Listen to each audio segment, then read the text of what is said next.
So I'm going to bring up Dr. George Mejicano, the Senior Associate Dean for Education at Oregon Health and Science University School of Medicine, who will talk about the progress in implementing a competency-based time-variable curriculum.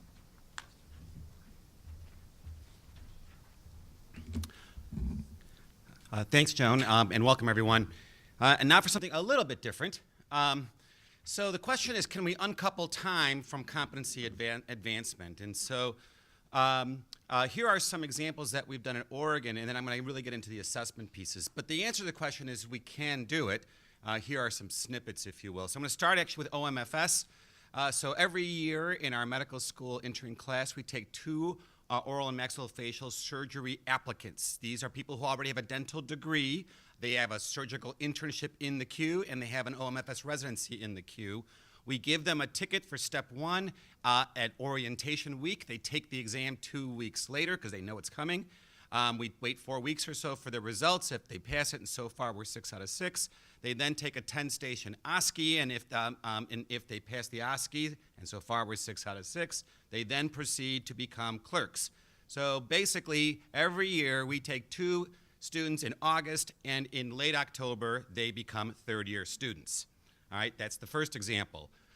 Can we skip core clerkships? The answer is yes. We do it by 2 different mechanisms. We do it by assessment.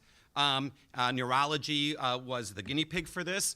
Our neuro clerkship and the department chair agreed that if you could actually pass a proctored neurologic physical examination, as well as the neuro shelf test, that was good enough for the department. And about 40 students a year do this. That's allowed them to finish 1 term earlier, and I'll show you what that means in terms of debt reduction at the end. But we also allowed via experience. Now, let me tell you, this was political capital that I had to burn, and my kneecap still hurt from this. Because what we've done is said, for like what Susan Skochalak said earlier, if someone came in with a lot of experience, a nurse, for example, who had been working in a pediatrics clinic, could she or he actually skip through core pediatrics? At least conceptually, it's possible. And so what we agreed upon was basically it would require 3 signatures. Each of our students has an academic coach, so it would the coach would have to sign off on it. The clerkship director of the clerkship being skipped would have to sign off of it, and it would take Tracy Bumstead's signature, who is our Associate Dean for Undergraduate Medical Education. If a student can get all 3 signatures, they can skip core clerkships. So far, nobody has tried it. But the concept is there. And then, at the near the end of the talk, I'm going to talk in more detail about something we're going to unleash in about a year, something called PACE, the program to accelerate competency-based education. It's a play on words because the students are progressing to become residents at their own pace. And we are going to reserve 10% of our PGY1 class at Oregon for these students. We take about 150 new interns per year, and so 15 of them will be basically enter our residency programs across many different specialties at an off-cycle start, as long as we don't get in trouble with Susan and Mona at the NRMP. So those are examples. So can it be done? The answer is yes. But let's talk a little bit about what actually is required, right? And Lou, I loved your talk, but there's also some practical issues too, right? So we believe that academic coaches are essential to this process. We need people who actually are watching what the students are doing. These are not student affairs people. These are not like, everyone's great, every student can walk on water. They're also not, be like me. I'm an adult ID doc, right? I would be terrible if someone actually wanted to do adult ID. I'd be much better at coaching somebody, for example, who wanted to be, a pathologist. So in other words, I want them to be better, not like me. It's a very different mechanism, a different mindset. The best coaches, by the way, come from GME backgrounds, right? To give you an example. And there's a whole thing about faculty development of the coaches. There's even, we call them COSKIs, coaching OSKIs, right, to make sure they can actually do things. There's an eportfolio. I'll show you a lot about that. And Lou talked about Patty Carney. Patty Carney's at Oregon, and she's the designer of our eportfolio called Ready, and Susan alluded to that earlier. I'll show you some snapshots in a second. And then an assessment system that does have rigor, but probably, Lou, I'm going to challenge you a little bit, probably less about evidence and more about in the spirit of QI and rapid improvement as opposed to hard evidence. But that's an interesting debate we could have. Okay, so here's what the cover sheet, if you will, the landing page of Ready looks like. It stands for Research on Education and Development research and evaluation and development of educational innovation, or something like that. I always forget. Patty always gets mad at me. Anyway, you go there, and here's the concept. It's a play on words again, by the way. Are you residency ready? The blue cylinder at the top is basically learners. There's all this input about learners, and we know more about our classes now and our students than we've ever had before in the past. The second cylinder is also fascinating. The second cylinder is actually data about the learning environment.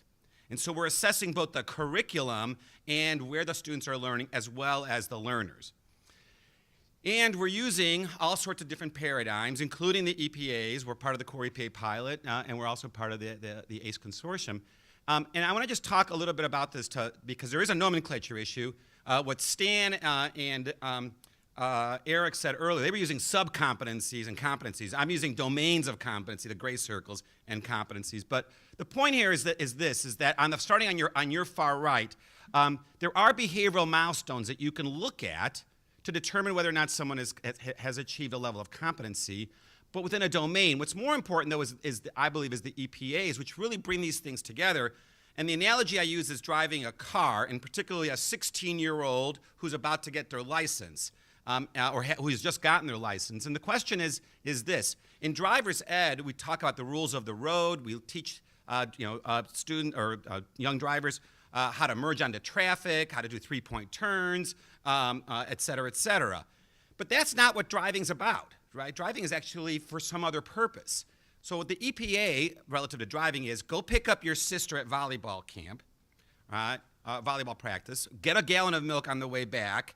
You have 25 minutes to get home, and there better not be a dent on the car. That's the EPA. That's what arguably matters more. So in order to make those summative, programmatic judgment decisions, you need data from a lot of different sources. So this is what we call the fan diagram. Lots of sources, so we get a really good idea of what's going on. And the entrustment committee of the university, of the School of Medicine, they're the ones that make this programmatic decision, and they're going to make 13 of these decisions starting this fall. We have launched our entrustment committee, and we're going to give digital badges for the people who we have designated to be entrustable. And so this will be what will be on the MISB and a post-match communication to the residency programs. Do they have all 13 badges? And eventually we won't let them graduate if they don't. We're going to have a 2-year time limit, because the idea is there is decay. So we're going to basically say, by the time they enter your residency program, they have 13 badges. It's a digital way of demonstrating whether or not they've achieved the skill and passed the judgment of the programmatic committee. But now I want to get to a little bit of the granular pieces, right? So the right-hand slide of the EPA schematic I showed earlier. And I'm just going to show 2 of them, or focus on 2. One of them is these things called qualified assessors.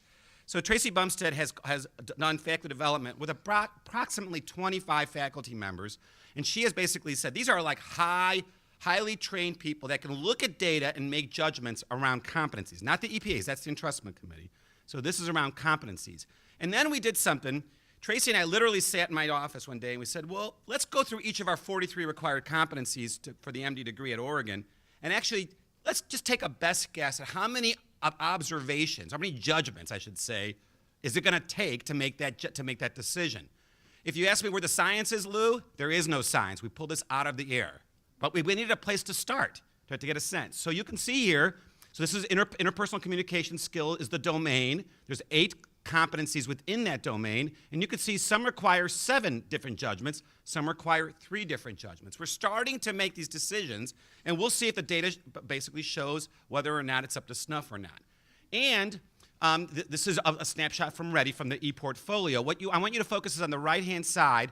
It starts red, like a stop sign. It fades to green, right, which is go, like a stoplight, when they're ready to go. And so these students have to have a minimum number of qualified assessors have said that they are, quote, entrustable as a behavior in that particular competency. And so we use 3 milestones for each of the competencies: pre-entrustable, approaching entrustable, and entrustable at the granular level, not the summative level, which I showed earlier, at the granular level. And the idea is before graduation, we want to see all these bars be at green. You can also roll them up. This is another snapshot from Ready. And you can see that for this particular third-year student, because she had done actually 2 quality improvement projects, So for systems-based practice, she's way over here. She's met her graduation requirement for SBP. This is the entire domain all wrapped into one. And you can get these high-level snapshots.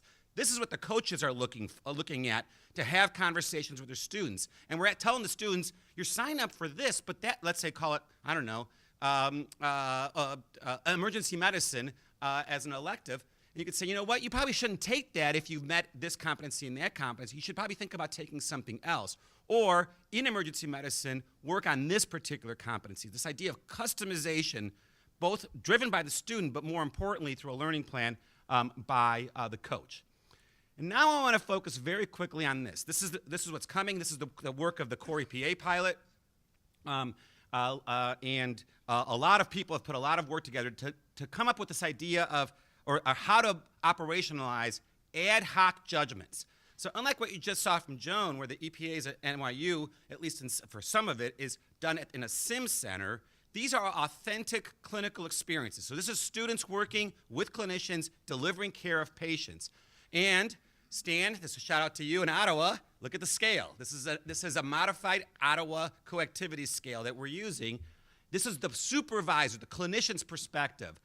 Boy, the student couldn't do a darn thing. I had to do it all, or I had to talk them through it. I directed them from time to time, or you know what? They did fine. I was just there sitting in the room just in case. That's the scale we're using for ad hoc judgments. We're using MedHub as the platform. MedHub then feeds Ready, the eportfolio. So it's an app on iPhones coming soon to Android from what this vendor tells us. The little red dot means a student has asked me to do an evaluation about a given EPA. This case was EPA 1. So the student inputs the situation, EPA 1, Mrs. Smith on neurology or whatever it happens to be. I have to do basically 3 things. I have to say which of these supervision scales I've had to do for that particular half day.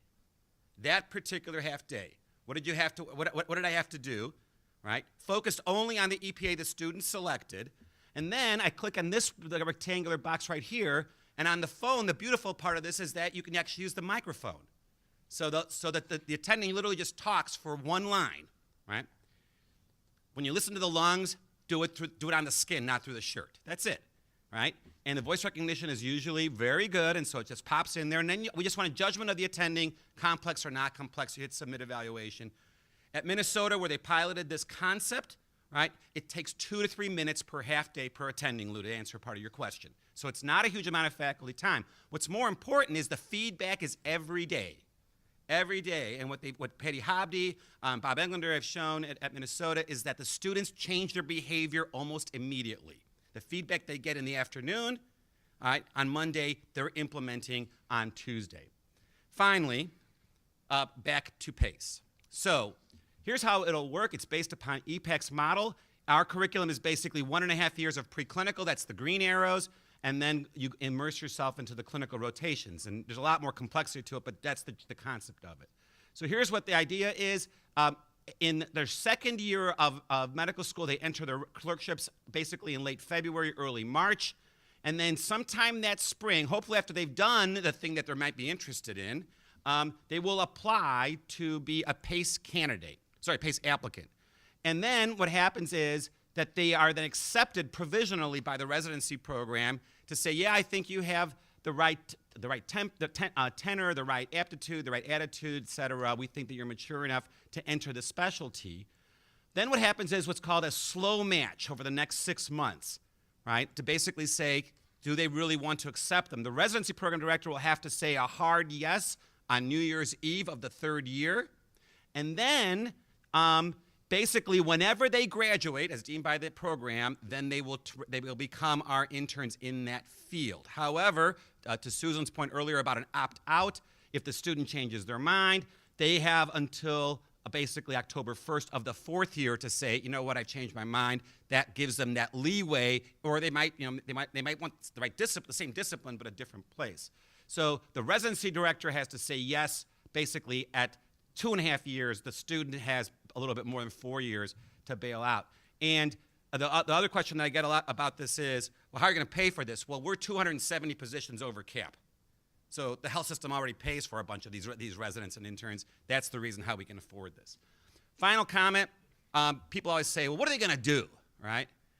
Well, they can do all sorts of things. They can enter a GME program. They can also pursue other scholarly work. They can actually do some kind of work, like it could be everything from research assistant to all sorts of stuff. You can take time off for personal or family reasons. You can do research and scholarly activity. You can do mission activity. We've talked about boot camps and everything from health system science to clinical work. And here's the one I want to focus on down here. Our residency directors love this idea of a locums position, right? A locums position basically is you're a PGY1, but you're not going to be assigned to anything. We'll just put you in case a program needs your help. So all sorts of ideas about what these learners are going to do if they finish early. Very last slide. Indebtedness is a major problem for us. We were, of the public universities, we were second highest in the country, and we have bent the cost curve because we have allowed early graduation. We've dropped it by about 17,000, and it's going to get even bigger than that. Our goal actually is to be at the median in terms of the schools, in terms of debt, and that is one of the major reasons. We want to produce better doctors, cheaper, and we believe we can do that. So thank you very much. I'll take questions later.